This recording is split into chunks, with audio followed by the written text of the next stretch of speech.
After all, every soldier must decide for himself whether a cause is worth fighting, perhaps even dying for. I look forward to hearing your answer.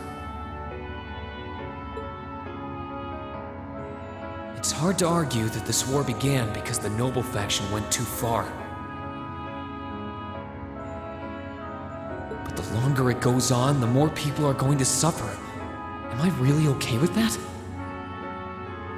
If I join them, I could reduce the number of victims, be friends with Crow again, free Elise and Princess Alphen. No, this isn't that simple. Think, Rain, think! I was able to reunite with the others, but Elise and Princess Alphen are still in the Alliance's custody. What's the best thing I can do? This isn't just about me. What do all of us want to do? Keep racking your brain like that and smoke will start coming out of your ears.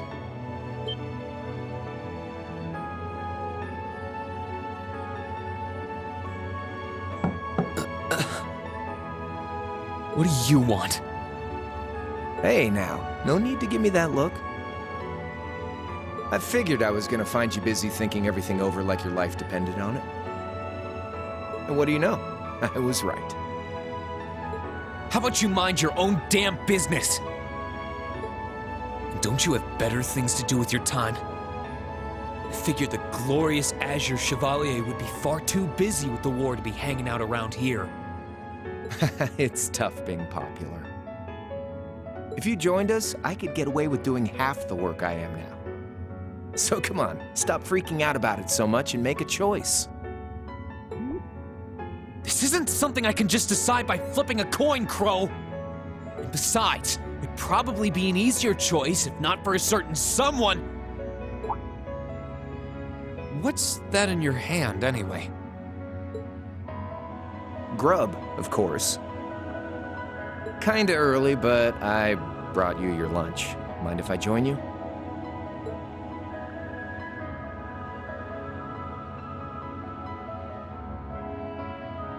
Hamburgers, fries, and onion rings, huh? I was expecting something more fancy like I had last night. Oh, that kind of food more your thing? Okay then, give me a minute while I go ask the chef to whip something up. No, this is fine. The burger looks delicious. Cool. All right, dig in.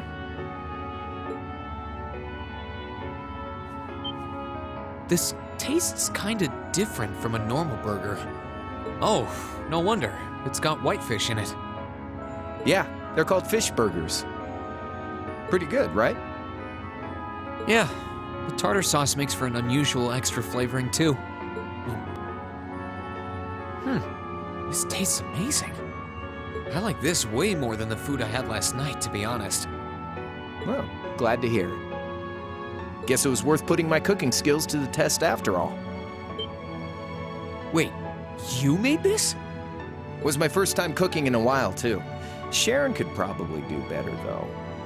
But I wanted to give it a shot anyway. This stuff was like soul food back in Dry, where I grew up. Oh. To think, all the time we spent searching for the leader of the Imperial Liberation Front, and he was right under our noses. Crow Armbrust from the Jirai SEZ. Oh, yeah. Vita was using some weird thing of hers to let you see what was going on, wasn't she? So I guess you saw what happened there. Yeah. Jirai was that special economic zone in the Northwest you guys went to during our August field study, too. We didn't run into anything like that in the Jirai Special Economic Zone. Though, I guess that makes sense seeing as it's under the direct control of the Imperial government and not a noble. I seem to recall that it was annexed 8 years ago. Is that right?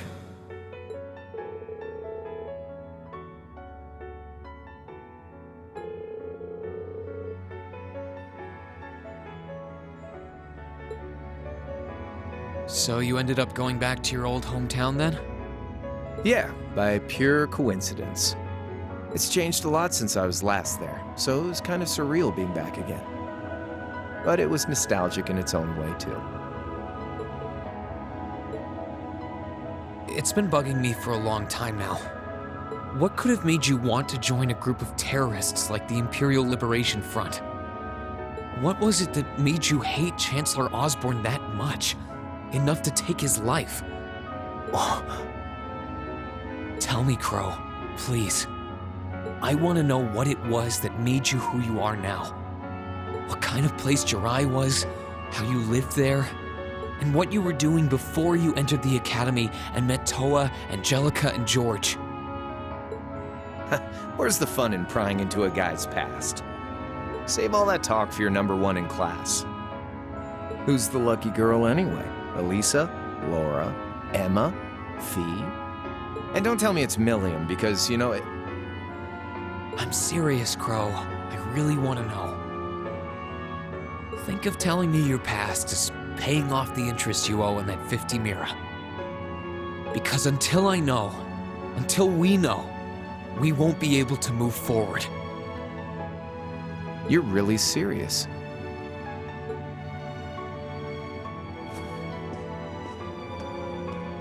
Crow?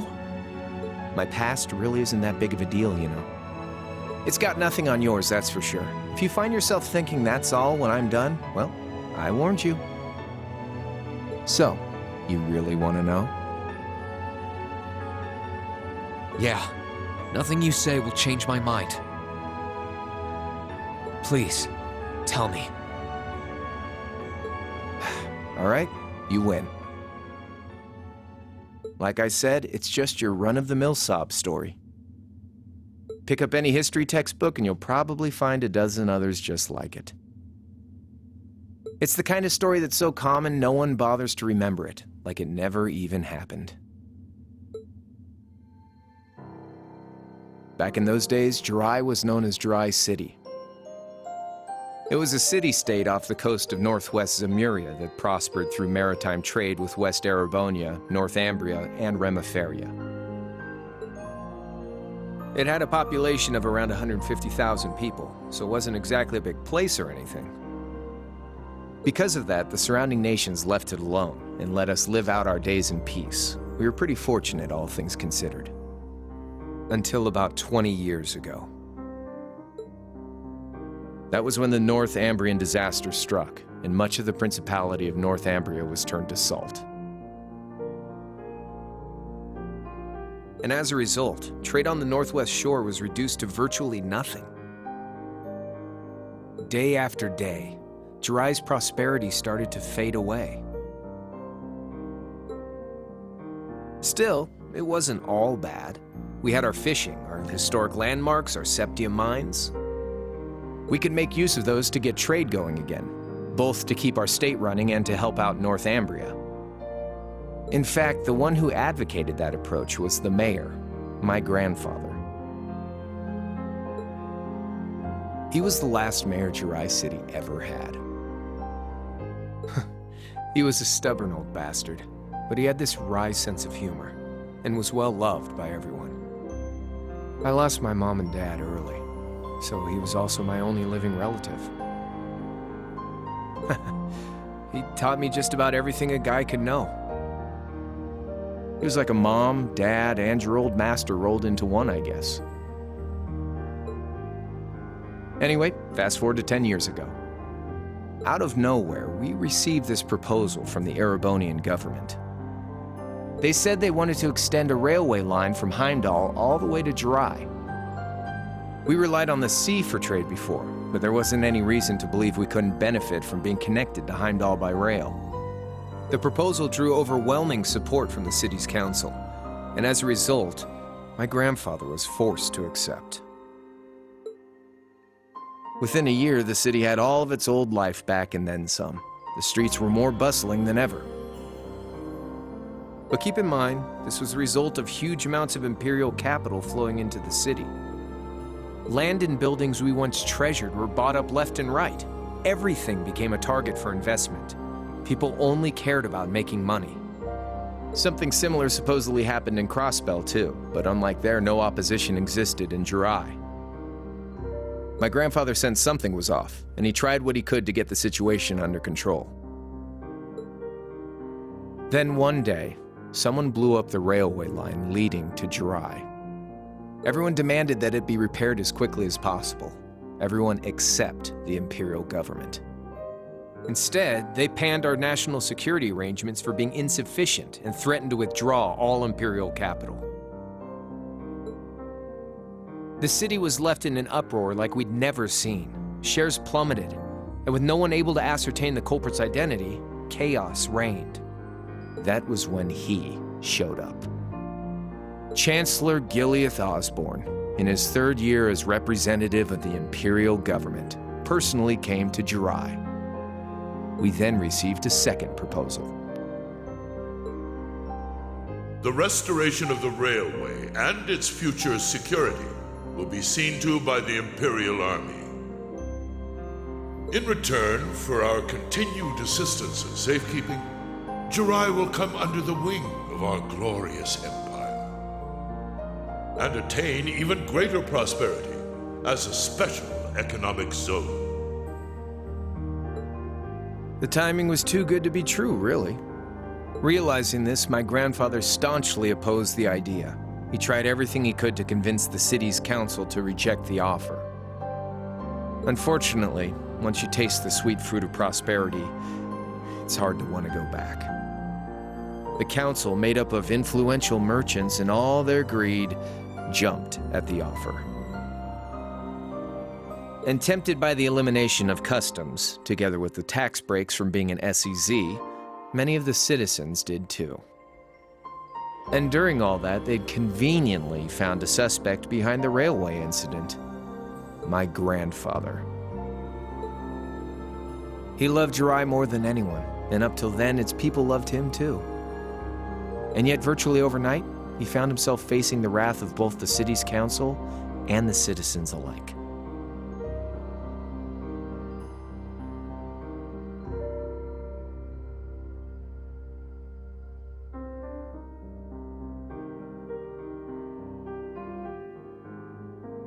Left with no choice, he resigned from his position as mayor, and Jirai formally became part of the empire.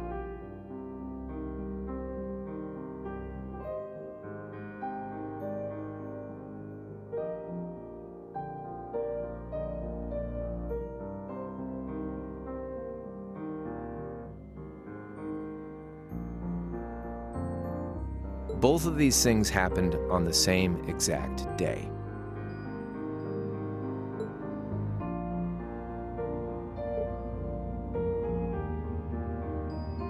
That was 8 years ago.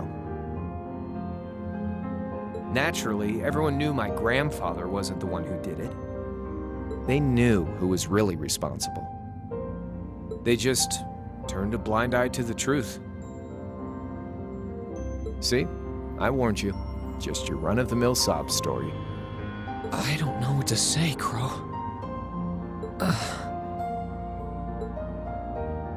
What happened to him after that?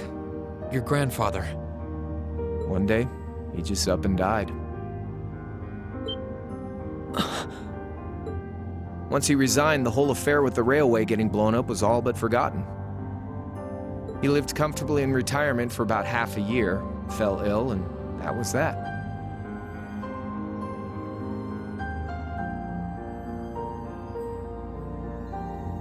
He just lost the will to go on, I guess.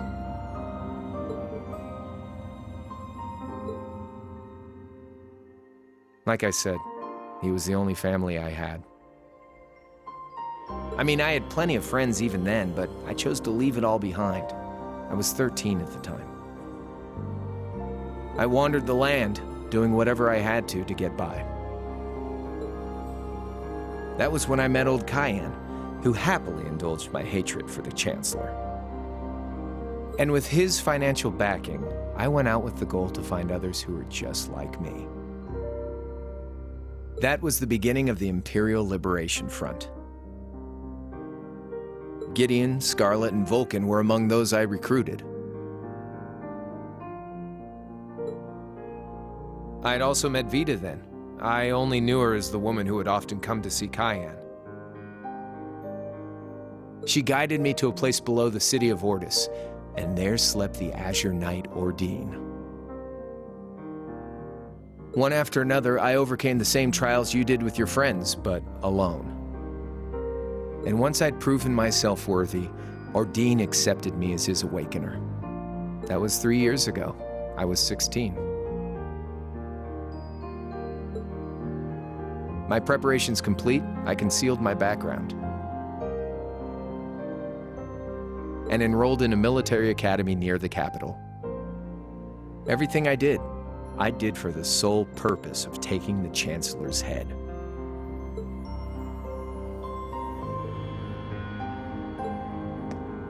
Come on now, what's with the face? You look sadder about all this than I do.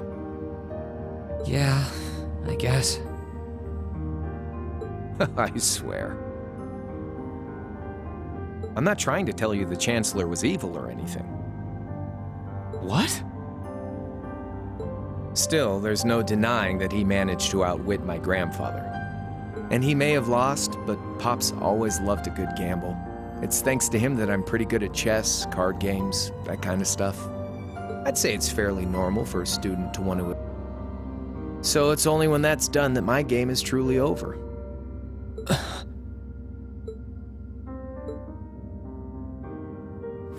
I don't want whatever your decision is to be influenced by my past, okay?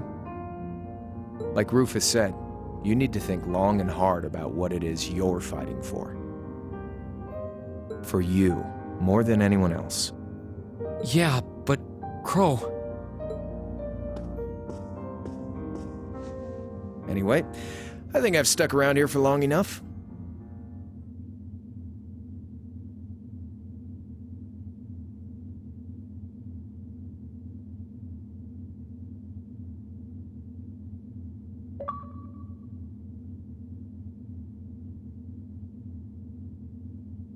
You're going to be treated as a visitor. Well, sort of. It's about time for the higher-ups to head back to Heimdall, so go ahead and pass the time however you want.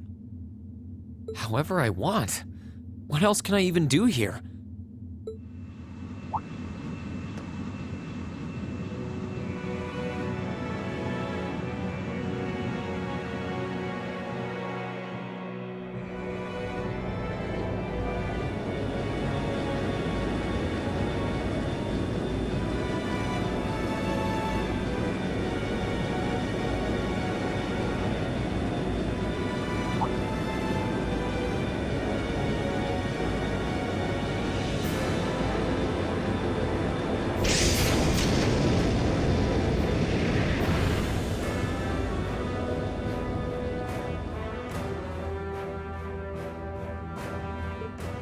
There'll be no guards outside your room, so if you want to try and escape, be my guest.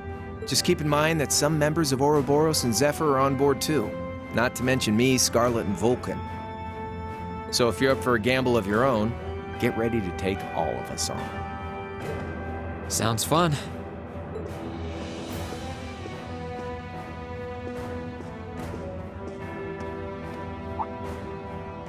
Oh yeah, one more thing.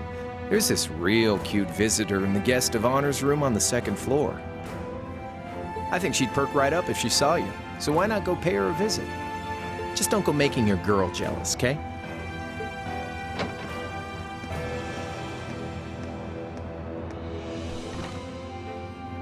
I wonder who he means.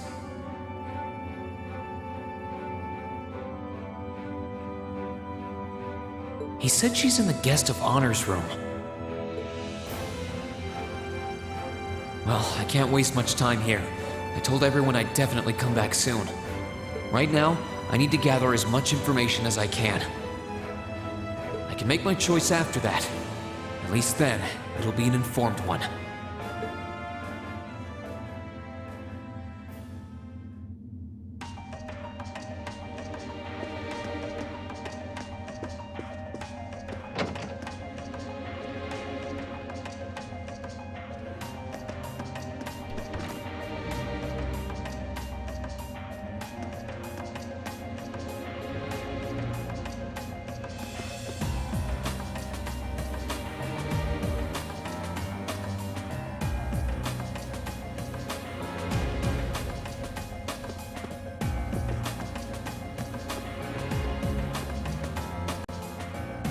can sense someone inside.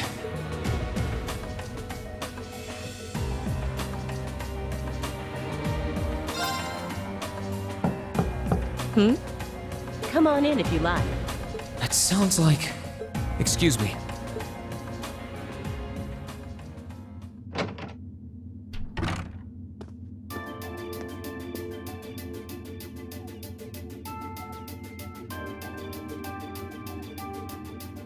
Hello there, love. I'd heard you came on board yesterday, so I did wonder whether we would run into one another at some point. Hello, Scarlet.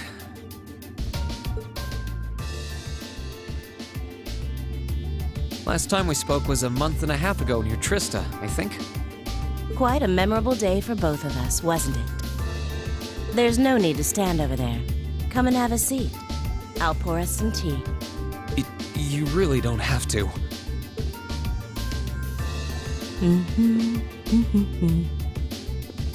Well, I guess there's no harm in chatting for a bit.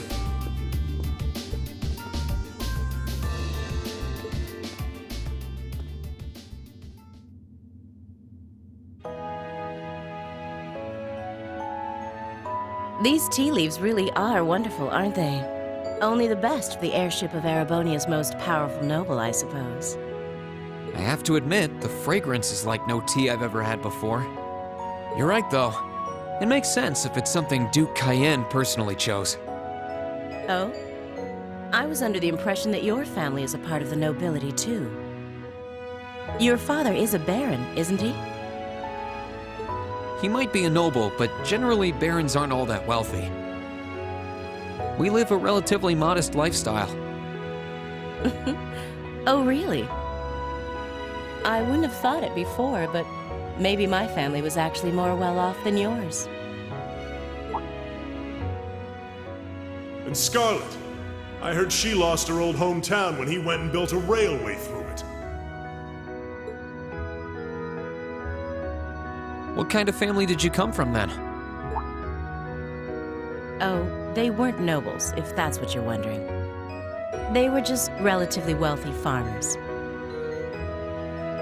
We were almost local celebrities in a way. Oh, I see.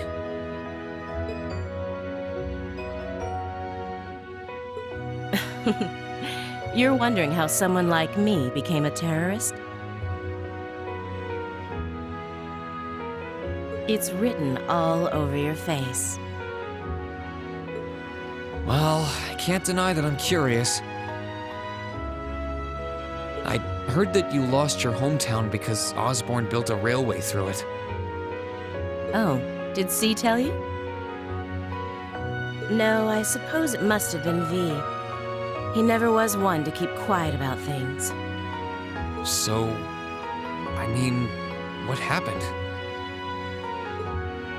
Some things are best left unsaid, I think.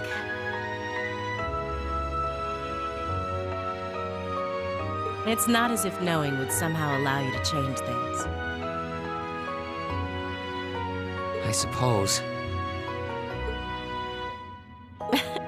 You're so adorable, Reen. Now I know why C took a liking to you. What do you say? How about you come and fight with me and the other big girls and boys? It'll be fun, I promise. Please, stop teasing me. Anyway, thank you for the tea.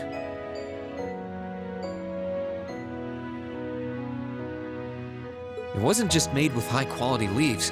It was brewed exceptionally, too. You're very welcome. Oh, actually, I may as well ask while I have the chance. Where did you learn how to use that weapon of yours anyway? It's pretty unique. Oh, that? I suppose it can't hurt to tell you. The holy city of Arteria. The Arteria? Where the high seat of the Septian Church is? That's the one. It's called a Templar sword, and it's a traditional weapon in the church. A few years ago, I was studying to be a sister and was trained in how to use it there. Surely you must be talking about some other church, right? You're telling me there are sisters in the Septian Church who use weapons like that? There are more things in this world you don't know than you could possibly imagine. Well, it doesn't matter much now. I ended up returning to Erebonia before my training was complete. Oh? Anyway, that's all I'm telling you for now. I'll give you the full story if you decide to join us. Sound fair? And if you choose not to join, well, that way has its own charms, I suppose.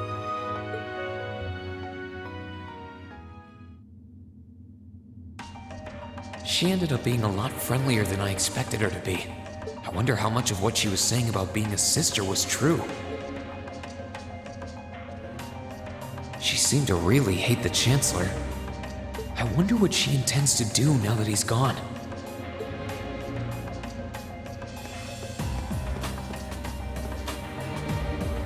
I can sense someone inside. And judging by the fact that S is in the next room, Huh? It's open. Come on in. excuse me.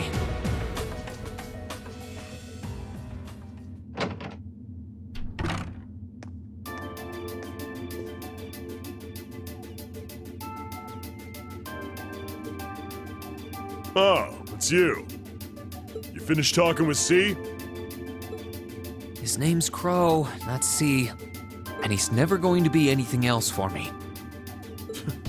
Oh, I know his real name. But to us, he's always gonna be C. That's our leader. He might be young, but each and every one of us look up to him and respect him. Anyway, take a seat. You got a whole lot of questions, I bet. Does you asking that mean you're willing to answer them? Depends on the questions.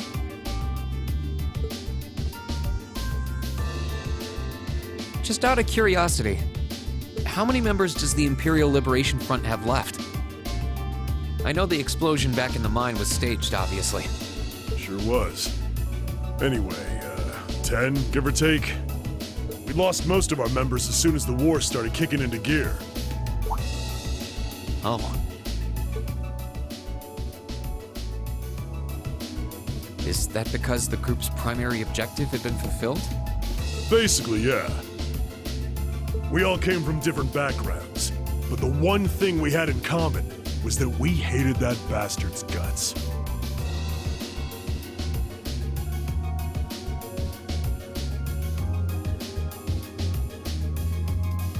So after he'd kicked it, most of the guys didn't really have any reason for sticking around. Can't say I blame him for calling it quits. Crow said that seeing this war through to its end was the last part of his game. Are the members who haven't left sticking around for similar reasons? Interesting question. Can't speak for the others, but me? I don't really care how this war goes. I mean, I'm a former Jaeger who can hold his own in a fight. I've always lived for war. And teaching those dumbasses in the provincial armies how to pilot soldats is a job worth doing, even if it's a pain. If we disband, I'll find myself something else to do. I see. I can't defend the assassination of the Chancellor or what you did near Trista. But I'd be happy if you chose to disband at least. You're a funny kid. Being oddly nice to us after all the shit we caused, don't you think? The cycle of hatred's gone on for long enough. The crimes you've committed will never vanish, but no one wants this war to go on longer than it has to. It's not as though you guys want war, do you? That's enough of the niceties. You've got time to worry about us. Use it to worry about yourself. Whether you choose to side with the Alliance or go against them, you've got a tough road ahead, whether you like it or not.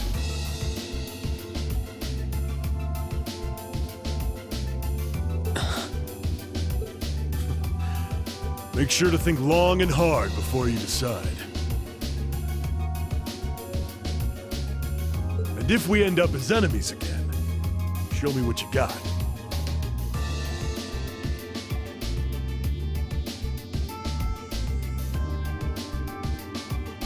On the battlefield, I mean.